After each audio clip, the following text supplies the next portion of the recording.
Hello दोस्तों, स्वागत है आप सभी का डीएस क्लासेस में। लेक्चर नंबर 2 डिस्कस करने वाले हैं हम लोग थर्मल इंजीनियरिंग का। और जिन लोगों ने अभी तक लेक्चर देखना स्टार्ट नहीं किया है वो प्लेलिस्ट पे जाके देखिएगा और लेक्चर नंबर 1 से जो है वीडियोस को देखना स्टार्ट करिए।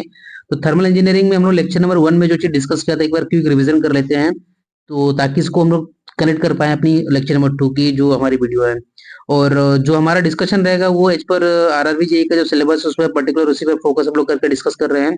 और हमारा जो कंटेंट रहने वाला है, कंटेंट हमारा ऐसा रहेगा कि भाई क्वेश्चंस अगर आप थ्योरी अच्छे से यहाँ पे देखोगे और अपने एक नोटबुक अलग से बना लो, नोटबुक बनाने के बाद आपको प्रॉपर आपका नोट्स बनाने हैं, ठीक है।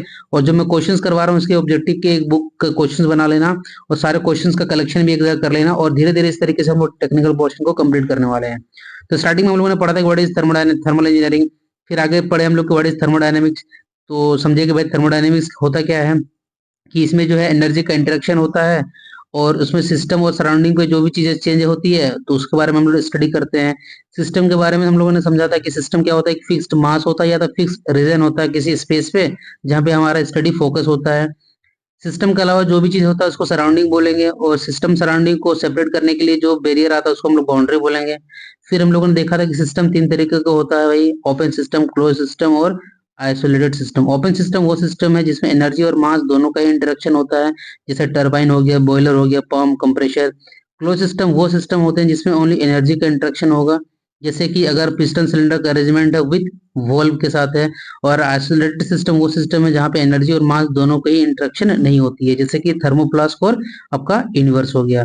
तो और कंट्रोल वॉल्यूम का भी क्या होता है, वो भी आपका एक फिक्स्ड क्या होता है भाई, स्पेस होता है, ठीक है, जहाँ पे आपकी स्टडी जो होती है फोकस होती है। एज सिस्टम की तरह से भी उसको आप डेफिनेशन को याद रख सकते हो, वो भी एक फिक्स्ड स्पेस होता है।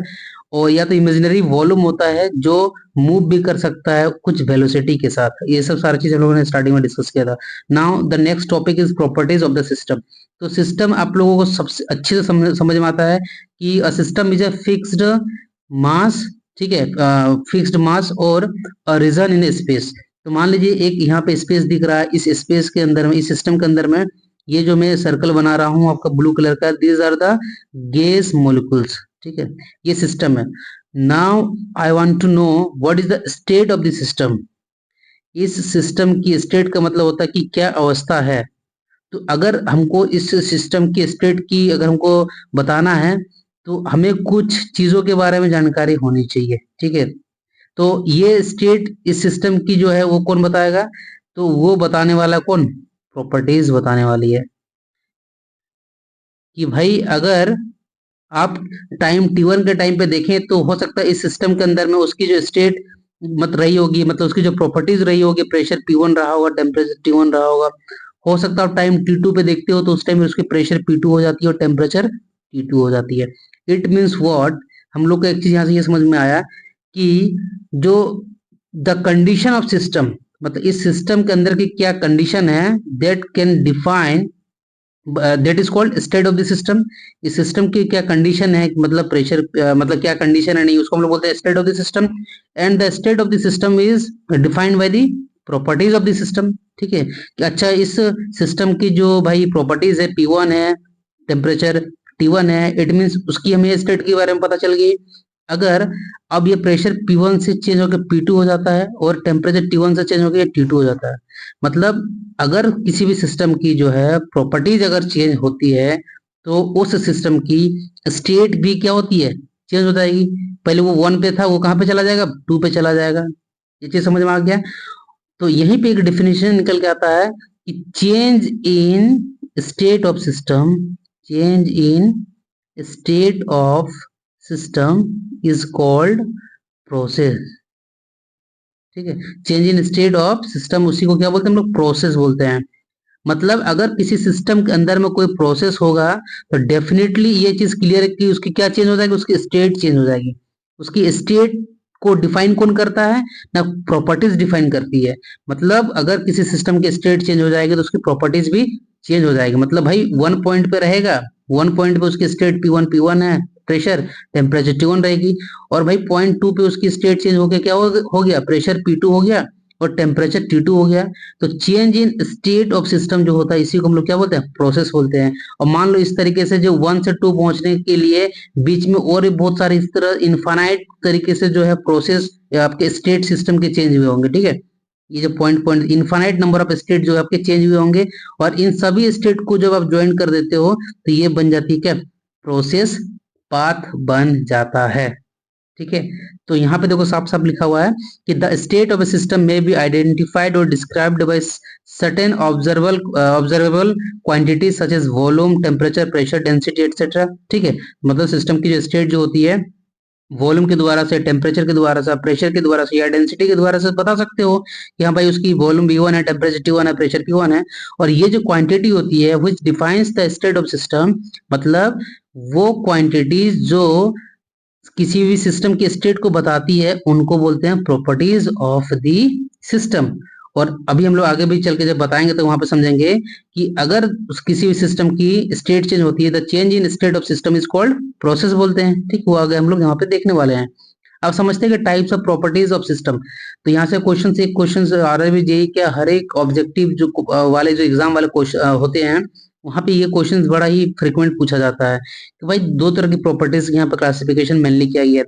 One is intensive properties, another one is extensive. और इसी इंटेंसिव को इंट्रिंसिक भी बोला जाता है, ठीक है।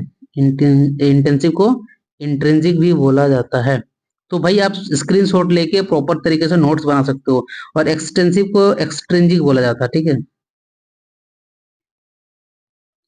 तो इंटेंसिव मतलब इंट्रिंसिक और एक्सटेंसिव मतलब एक्सट्रिंसिक। तो ये क्या होता है समझना आप अच्छे से।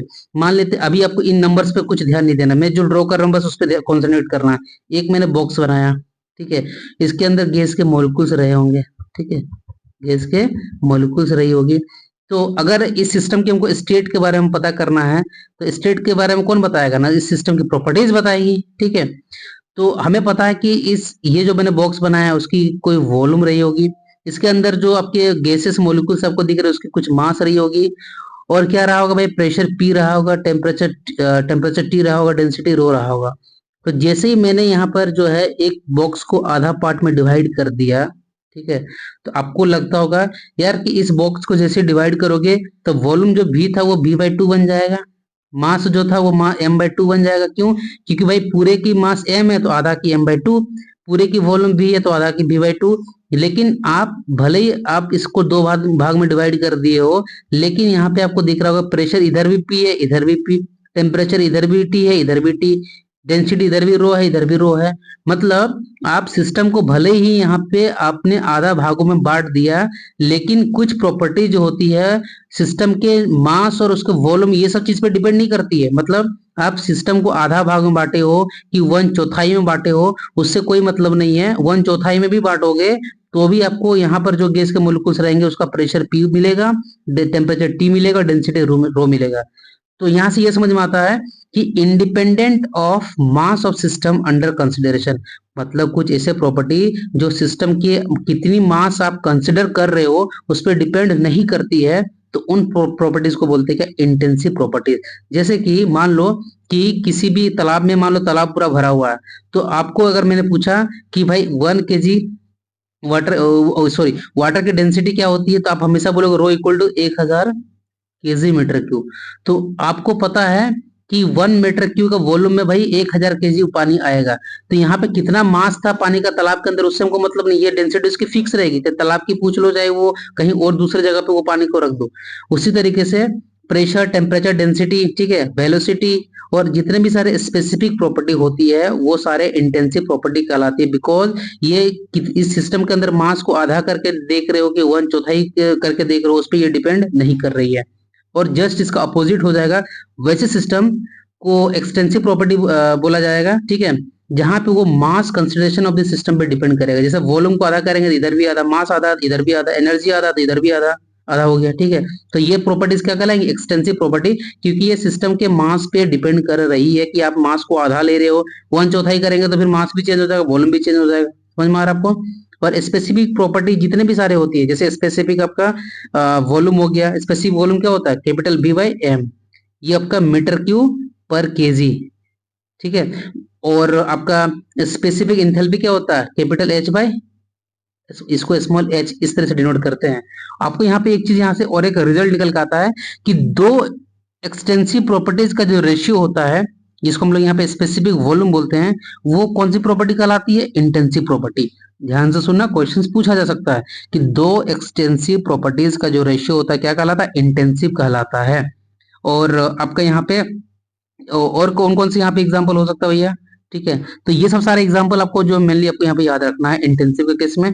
और ये सारा चीज आपका हो गया extensive, mass, volume, entropy, all types of energy, जितने सारे एनर्जी, पोटेंशियल, काइनेटिक, इलेक्ट्रिकल, ठीक है, सारे energy, this all energy comes under extensive properties. अब मैंने आपको बताया था कि what is the state of system. आपने बोला था कि सर किसी भी the condition of the system is called state of the system. Very good, कि भाई सिस्टम के अंदर की इसकी क्या कंडीशन है, नहीं है, उसको बोलेंगे, उस सिस्टम की स्टेट बोलेंगे, उसकी अवस्था बोलेंगे। और जो स्टेट होती है उसको स्पेसिफाई किया जाता है किसके द्वारा? प्रॉपर्टीज के द्वारा स्पेसिफाई किया जाता है। अच्छा भाई, इस सिस्टम की जो स्टेट अभी 1 है, मतलब प्रेशर P1 है, टेम्परेचर T1 है, मास M1 है, वॉल्यूम V1 है, तो ये सब क्या प्रॉपर्टीज ही तो है। अगर कोई भी if any one of the properties changes, pressure P1 से P2 हो गया, टेम्परेचर T1 से T2 हो गया, अगर कोई भी अगर प्रॉपर्टी चेंज होता है तो डेफिनेटली उस सिस्टम की स्टेट जो है चेंज हो जाएगी। ठीक है, तो the change in state of a system is called process. Simple सी बात है कि किसी भी सिस्टम की अगर स्टेट चेंज होता है तो उसको क्या बोलेंगे? मतलब प्रोसेस बोलेंगे। जैसे कि यहाँ पे देखिए, इसमें ये जो है इधर आपका प्रेशर क्या है, इधर वॉल्यूम है, पी डायग्राम है। ठीक है, यहाँ पे मैंने एक पॉइंट लिया, इसको 1 दे दिया, यहाँ पे एक पॉइंट लिया, 2 दे दिया। ठीक है, ये 1 और 2 इनिशियल और आपके फाइनल पॉइंट रहे हैं। और मैं यहाँ पे बहुत सारे आपके यहाँ पे पॉइंट पॉइंट दिखा रहा हूँ कि मान लेते हैं कि ये वाला बीच जो दिख रहा है ये 1 डैश है, फिर ये वाला 1 डबल डैश है। तो मैंने बोला कि 1 से लेके 1 डैश जो है मेरा सिस्टम, उसकी स्टेट चेंज हो गई। तो भाई स्टेट कब चेंज होती है? जब सिस्टम की प्रॉपर्टी चेंज हो गई कि भाई यहाँ पे 1 के पास प्रेशर P1 रहा होगा, लेकिन 1 डैश आने के बाद उसकी प्रेशर क्या हो जाएगी? P1 डैश हो जाएगी। तो इसी तरीके से फिर वो 1 डैश से कहाँ पर आएगा? 1 डबल डैश आएगा। फिर अगर आप देखोगे तो भाई 1 डबल डैश से मान लेते हैं कि उसके नीचे वालों को हम लोग लेके चले हैं 1 ट्रिपल डैश लेके चले तो वहां पर आएगा। और फाइनली 1 ट्रिपल डैश के बाद अगर उसको अगर हम लोग लेके चले तो वो आ जाएगा आपका स्टेट 2 पे। मतलब 1 से लेके 2 तक मान सकते हैं कि भाई इनफाइनाइट नंबर है अगर स्टेट बीच में अगर आता है, और इन सभी को जब जोड़ दोगे तो ये आपका बन जाता है क्या? प्रोसेस पाथ बन जाता है। ठीक है, तो सिंपली हम लोग इस तरह से क्या ड्रॉ कर रहे थे, 1 से 2, ये प्रोसेस पाथ कहलाता है पीवी डायग्राम में। प्रोसेस पाथ कैसे मिलता है कि जब infinite state through which, infinite मतलब 1 फिर 1 डैश, इस तरह बहुत सारा कुछ आया होगा, 1 double dash, 1 triple dash, 1 fourth dash, फिर 2, जब इन सभी स्टेट को मिला दिए इनफाइनाइट नंबर ऑफ स्टेट को, तब जाके 1 से 2 एक हमको क्या मिला? प्रोसेस पाथ मिला। ठीक है, तो ये सारी चीज समझ में आ गया। अब हम बात करते हैं कि ठीक है, ये मैंने 1 2 से दिया, तो 1 से लेकर अभी सिस्टम की इनिशियल पॉइंट 1 है और फाइनल पॉइंट 2 है, इसके बीच में भी बहुत सारे स्टेट रहे होंगे, बट उसको हम लोग जानने की कोशिश नहीं करते हैं। इन सभी स्टेट को जब मिलाए होंगे तो ये एक प्रोसेस पाथ 1 2 मिल गया होगा। ठीक है, 1 से 2 एक प्रोसेस पाथ हो गया। और मान के चलते हैं कि ये सिस्टम 1 से 2 गया, फिर 2 से रिटर्न जो है ये 1 आ गया। ठीक है, तो इसमें क्या हो गया कि पीवी डायग्राम की हम लोग बात करें, हमने देखा कि सिस्टम की अवस्था जो स्टार्टिंग में था फाइनल में भी वो उसी जगह पे आ गया। तो भाई ये क्या हो गया? तो इसका मतलब ये हो गया कि सिस्टम ने एक साइकिल को कंप्लीट कर लिया। और एक साइकिल को कंप्लीट करने के लिए कितने minimum number of process path की रिक्वायरमेंट होती है ना? एक, और ये एक, टोटल 2 होती है। और मान लो अगर वो इनिशियल और फाइनल पॉइंट सेम रहेगी, तो अगर 1 पॉइंट पे मान लो अगर वॉल्यूम V1 रहा होगा, प्रेशर P1 रहा होगा, तो भाई अगर चेंज इन प्रॉपर्टीज की बात करेंगे तो change in properties final minus initial करते हैं, और फाइनल और इनिशियल दोनों ही अगर सेम रहेगा, प्रेशर P1 है फाइनल, इनिशियल भी P1 है, टेम्परेचर फाइनल भी T1 है, इनिशियल भी T1 है, तो क्या होगा? चेंज इन प्रॉपर्टीज 0 होगा। ठीक है, तो ये 2 चीज यहाँ पे ऑब्जर्वेशन आपको मैंने बताया। तो थर्मोडायनेमिक साइकिल क्या होती है कि a system is said to have undergone a cycle if the initial and final points are same, minimum number of process required for a cycle are 2। ठीक है, फिर यहाँ पे मैंने नोट किया है कि for a cycle the change in property is equal to 0। अभी हमने देखा था कि चेंज इन प्रॉपर्टी अगर इस पॉइंट पे निकालते हैं तो क्या निकलता है? 0, क्योंकि because property depends on point and for a cycle initial and final point are same। अब यहाँ पे एक छोटा सा कंसेप्ट आता है quasi static and non quasi static. आपको सिर्फ यहाँ पे याद रखना, ज्यादा डेप्थ में नहीं जाना है कि क्वासी स्टैटिक मतलब कोई एक सिस्टम के अंदर एक ऐसा प्रोसेस जो कि इनफाइनाइटली स्लो हो रहा है, ये कैसे समझेंगे हम लोग कि मान लो कि एक पिस्टन सिलेंडर का अरेंजमेंट है, इस सिलेंडर के अंदर में भाई गैस के मॉलिक्यूल्स है, ठीक है। और क्या हो रहा है ना कि भाई ये सिलेंडर जो है, पिस्टन जो है, इसको ये इधर मूव कर रहा है, लेकिन जब पिस्टन मूव कर रहा है तो वो गैस के मॉलिक्यूल्स को टकराएगा, लेकिन वो इतना इनफाइनाइटली, इनफाइनाइटली का मतलब होता है कि इतना स्लोली मूव कर रहा है कि द गैस के जो मॉलिक्यूल्स है उनको पता ही नहीं है कि उनको भाई पिस्टन पीछे से कोई दबा भी रहा है, पुश कर रहा है। तो इन्फिनेटली स्लो प्रोसेस जो होती है उसको बोलते हैं क्वासी स्टैटिक प्रोसेस, और क्वासी स्टैटिक प्रोसेस जो होती है एक यूनिफॉर्म प्रोसेस कहलाती है, क्योंकि यहाँ पे यूनिफॉर्म इसलिए बोलते हैं कि अगर यहाँ पर जो सारे मोलिकुल्स का मान लो प्रेशर अभी P1 है, लेकिन जब ये कंप्रेस भी होगा ना तो इतना धीरे होता है कि सारा सिस्टम का जो प्रेशर जो है ना कांस्टेंट रहता है, एक जैसा रहेगा, ठीक है। बढ़ेगा भी तो एक जैसा बढ़ेगा। तो इस प्रोसेस को बोलते हैं क्या, क्वासी स्टैटिक प्रोसेस। मतलब a process is called a quasi-static process if it take place infinitely slowly, otherwise non quasi-static, ठीक है। अब रिवर्सिबल एंड इरिवर्सिबल, भाई वही चीज है। रिवर्सिबल मतलब रिवर्स आ जाना कि भाई सिस्टम 1 से 2 गई, ठीक है, अब इसको क्या करना है ना, 2 से 1 आना है, 2 से 1 आना है, लेकिन जिस रास्ते से गई है ना उसी रास्ते से आना है। और ऐसा क्या पॉसिबल है कि भाई 1 से 2 गई और फिर 2 से 1 जो है रिटर्न आ जाएगी और सिस्टम और सराउंडिंग में कुछ भी चेंज नहीं होगा? नहीं भाई, जिंदगी में जितने भी सारे प्रोसेस होते हैं all process are irreversible process. लेकिन अगर हम लोग आइडियली डिस्कस करते हैं कि कोई एक ऐसा सिस्टम है जो 1 से 2 गई फिर 2 से 1 आ गई, तो उस सिस्टम को बोलेंगे रिवर्सिबल प्रोसेस। इस कंडीशन में जो सिस्टम और सराउंडिंग में है जो कोई भी चेंजेस नहीं होता है। मान लो अगर 1 से 2 गई, लेकिन जब वो 2 से 1 आएगी भाई, फ्रिक्शन की लॉसेस, मान लो अगर मशीन के टर्म्स में बात करो या और भी बहुत सारे लॉसेस जो होती है वो आएगा ही आएगा। नॉर्मल सी बात है, अगर आपको 1 से लेकर 2 पॉइंट तक जाने बोलेंगे तो आप जिस रास्ते से मान लो जाओगे, फिर अगर 2 से 1 आने के लिए बोलेंगे तो आप same to as it is उस सेम पाथ में नहीं आ पाते हो। तो भाई इसीलिए उस प्रोसेस को हम लोग फिर क्या बोलेंगे, इरिवर्सिबल। मतलब रिवर्सिबल एक आइडियल साइकिल होता है, ठीक है, आइडियल प्रोसेस होता है, इरिवर्सिबल प्रैक्टिकल प्रोसेस होता है। तो a process is said to be reversible process if the process can be reversed, हो सकता है, such that the system and surrounding return to their initial condition following the same path, otherwise irreversible. कहने का मतलब है कि जब system 1 से 2 गया, उस जब उसकी स्टेट 1 से 2 चेंज होती है किसी भी सिस्टम की, तो भाई उसके सिस्टम और सराउंडिंग में उसके चेंजेस आते होंगे, ठीक है, जब सिस्टम की स्टेट 1 से 2 पहुंचती होगी।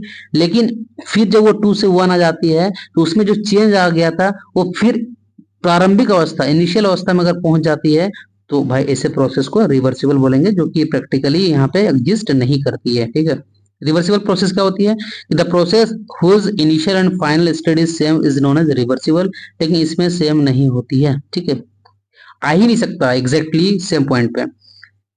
Change of system is finite, मतलब भाई यूनिफॉर्म यहाँ पे चेंज होती है और इसमें स्पॉन्टेनियस होता है, ये मतलब अचानक से हो सकता है, ठीक है। प्रैक्टिकल में जो भी प्रॉब्लम्स आती है वो अचानक से आती है, बता के आपको नहीं आएगी। Process is free from friction, friction free हो गया तो भाई लॉसेस ही कुछ नहीं होंगे, इसमें फ्रिक्शंस रहेंगे। Reversible process is ideal process और irreversible is a practical process. अगर बात करें हीट ट्रांसफर अगर कहीं पे हो रहा होगा, इनफाइनाइट स्मॉल टेम्परेचर डिफरेंस, मान लो कहीं का 34 डिग्री सेल्सियस है और दूसरे जगह मान लो कहीं पे 33.99999, बहुत ज्यादा और भी 9 लगाते चले जाओ तो यहाँ पे आपको नेग्लिजिबल टेम्परेचर का डिफरेंस दिख रहा होगा। लेकिन फिर भी अगर हल्का सा भी टेम्परेचर का डिफरेंस तो है, और जहाँ पे टेम्परेचर का डिफरेंस रहेगा वहां पे हीट का फ्लो होगा। बट इनफाइनेटली अगर स्मॉल टेम्परेचर का डिफरेंस अगर हीट का फ्लो होता तो that is known as reversible process, आपको याद रखना, ठीक है। Heat transfer is taking place with finite temperature difference, जैसे फाइनाइट का मतलब जैसे यहाँ पे 34 है या 33 है, यहाँ 1 डिग्री का दिख रहा है तो साफ साफ यहाँ पे भैया ये इरिवर्सिबल प्रोसेस कहलाएगा। आइसोथर्मल एक्सपेंशन और कंप्रेशन ऑफ अ गैस इसका एग्जांपल है, और ऑल नेचुरल प्रोसेस ऑफ और प्रैक्टिकल प्रोसेस जो होती है इसके एग्जांपल हो गया। अब थर्मोडायनेमिक्स इक्विलिब्रियम, इक्विलिब्रियम जिस होता है हम लोग पढ़ते हैं ना मैकेनिक्स में, फोर्सेस की इक्विलिब्रियम, भाई जितना इस पॉइंट पे जो होती है, इधर से भी अगर F1 आ रहा है, इधर से भी अगर F2 आ रहा है, F1 इक्वल टू F2 है, तो भैया ये फोर्स के टर्म में इक्विलिब्रियम है, मोमेंटम इक्विलिब्रियम बहुत सारे पढ़ते हो। तो उसी तरह से थर्मोडायनेमिक्स इक्विलिब्रियम कब होता है, तो इसके 4 कंडीशन बताया जाता है कि किसी भी सिस्टम को said to be thermodynamics equilibrium if it satisfy the following equilibrium conditions. तो किसी भी सिस्टम को थर्मोडायनेमिक्स इक्विलिब्रियम बोलना अगर हो आपको तो इन 4 कंडीशन को सेटिस्फाई करना चाहिए। पहला क्या है, थर्मल इक्विलिब्रियम, मतलब इस सिस्टम के अंदर में इक्वलिटी ऑफ टेम्परेचर होना चाहिए, टेम्परेचर पूरा सेम होना चाहिए। मैकेनिकल इक्विलिब्रियम, फोर्सेस भी सारा इस जितना भी इस सिस्टम के अंदर में वो बराबर होना चाहिए।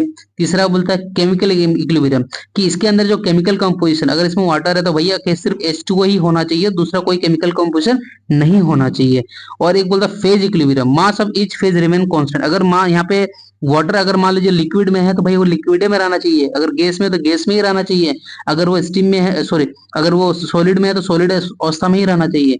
तो फेज भी कांस्टेंट होना चाहिए। तो जब तक ये चार कंडीशन को सेटिस्फाई नहीं करेगा इक्विलिब्रियम का, तब तक हम लोग उस सिस्टम को थर्मोडायनेमिक्स इक्विलिब्रियम नहीं बोलेंगे। ठीक है, उसके बाद आ जाते हैं कुछ क्वेश्चंस। आप देख लेते हैं कि भाई आप लोगों ने कितने अच्छे से सुना है। तो यहाँ पे अभी बहुत क्वेश्चंस कमी, मैंने यहाँ पे 4 क्वेश्चंस ऐड किया, बट फर्दर जो मैं क्वेश्चंस ऐड कर रहा हूँ वहाँ पे एक और भी ज्यादा क्वेश्चंस ऐड कर रहा हूँ। तो आप जो है दूसरे किसी एग्जाम के जो है क्वेश्चंस को सोल्व कर सकते हो, यहाँ से आपको कंसेप्ट को सीखना है, नोट्स बनाना है। ठीक है, तो क्वेश्चन देखो, ये आरआरबी जेईई 2019 का क्वेश्चन है। देखना क्वेश्चन कैसे पूछता है। Which of the following process is an example of reversible process? Heat transfer reversible नहीं है। ये कब होगा रिवर्सिबल? जब इनफाइनाइटली स्मॉल टेम्परेचर डिफरेंस है। लेट अस सपोज आपको इलेक्ट्रोलिसिस के बारे में अभी थोड़ा नहीं पता है। कंबशन, भाई कंबशन कोई चीज जला रहे हो फिर रिटर्न वो चीज आप पॉसिबल है कि उसको उसी तरीके से कर दो? नहीं, जो कंबशन से एनर्जी रिलीज हो गई भैया वो वापस नहीं आने वाली है।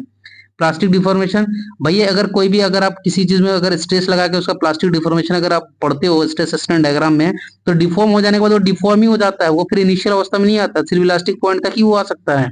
ठीक है, तो ये तीनों ऑप्शन तो यहाँ पे आपको कट करके दिख रहे होंगे। तो भाई चौथा, अगर आपको दिमाग नहीं लगाना, इलेक्ट्रोलाइसिस प्रोसेस जो होती है, अगर आपको पता है तो ठीक, अगर नहीं पता है तो इस तरह से ऑप्शन को छाट कर भी क्वेश्चन नंबर 1 का आंसर भी दिया जा सकता है। Which of the following is an extensive property?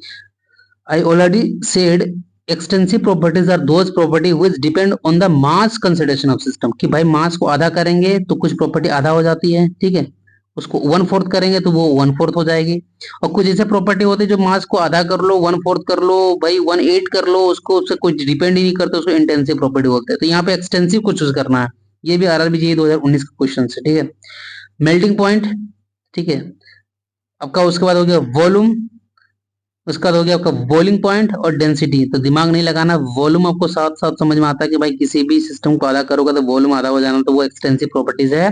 तो आप मेल्टिंग पॉइंट और बॉइलिंग पॉइंट को भी एग्जांपल में के तौर पे याद कर सकते हो इंटेंसिव प्रॉपर्टीज। ठीक है, डेंसिटी तो है ही, और कौन कौन से है? टेम्परेचर है, प्रेशर है, वेलोसिटी है, विस्कोसिटी है, ये सारे भी आपके इंटेंसिव प्रॉपर्टी है, इंटेंसिव। और एक्सटेंसिव प्रॉपर्टीज और कौन सी एग्जांपल है? जितने भी तरह के एनर्जी होते हैं, ठीक है, वो हो गया, मास हो गया। क्लियर है? उसका नेक्स्ट क्वेश्चन देखो, all of the following are intensive properties except, मतलब सारे गिवन जो 4 ऑप्शन दिए हुए हैं वो सारे इंटेंसिव प्रॉपर्टीज है, एक को छोड़ के। ये आरआरबी जेईई 2015 का क्वेश्चन है। तो भाई साफ साफ समझ में आ रहा है कि मास जो होता है ये एक्सटेंसिव प्रॉपर्टीज है, लेकिन डेंसिटी, प्रेशर, टेम्परेचर कैसा है? ये सारे इंटेंसिव है। इसलिए क्वेश्चन नंबर 3 का आंसर हो जाएगा ए। क्वेश्चन नंबर 4 क्या है? Which of the following is an extensive property? ये भी आरआरबी एसएससी का जब एग्जाम हुआ था 2015 में, उस टाइम का क्वेश्चन है। एक्सटेंसिव प्रॉपर्टी के बारे में पूछा हुआ, मतलब जो सिस्टम के मास पे डिपेंड करता है, प्रेशर तो डिपेंड ही नहीं करता, टेम्परेचर भी डिपेंड नहीं करता है, स्पेसिफिक वॉल्यूम भी डिपेंड नहीं करता, तो कौन बचा? Heat capacity. आप जब पढ़ेंगे हम लोग आगे देखेंगे, हीट ट्रांसफर जो होता है वो होता है MC डेल्टा T होता है, और M इंटू CC मतलब स्पेसिफिक हीट, और M जो होता है मास होता है, M इंटू C को हीट कैपेसिटी बोला जाता है। ठीक है, ये एक्सटेंसिव प्रॉपर्टीज है। तो ये क्वेश्चन हो गया, फिर आगे के लेक्चर पे हम लोग डिस्कस करेंगे नेक्स्ट वीडियो में। और लेक्चर का फीडबैक जरूर देना, और अगर लगे कि काम की चीजें हैं तो इसको लाइक करना और दोस्तों के साथ शेयर करना मत भूलना। चलिए फिर मिलते हैं किसी नेक्स्ट वीडियो में। So guys, thanks for watching this video.